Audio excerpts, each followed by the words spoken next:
The year is 1895. The Spanish Empire has colonies in Cuba, Puerto Rico, the Philippines, and Guam.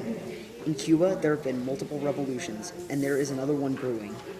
While the Spanish Empire is going to Cuba to take care of it, the United States is starting to fear that this could very much hurt the trading that it has with Cuba. So President McKinley decides to send the USS Maine to help. But one night, out of nowhere, the Maine explodes.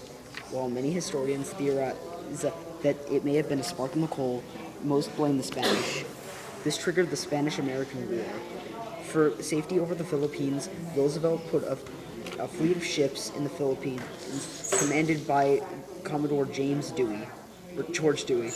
Remember the Maine was a call to arms, and over 200,000 people enlisted to become soldiers. Among the recruits were the Rough Riders, organized by Roosevelt, which were volunteer soldiers. They included athletes, cowboys, miners, college students, policemen, and Native Americans. On August 12, 1898, the Spanish signed a treaty after the U.S. defeated Spanish forces into Puerto Rico. Spanish colonies such as Puerto Rico, Guam, and the Philippines became U.S. territory. The final treaty was signed in Paris in December 1898. There was a dilemma of what to do with the Philippines. Filipinos hoped for freedom, but McKinley declared it as a colony. And there was an uprising led by Emilio Aguinaldo.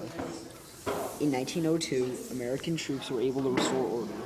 The U.S. had the same problem with whether to grant Cuba independence.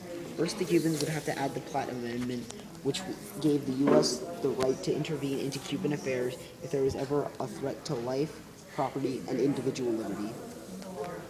They also had to allow a U.S. naval base in Guantanamo Bay. But the treatment of the U.S. colonies made many angry, and they formed the Anti-Imperialist League.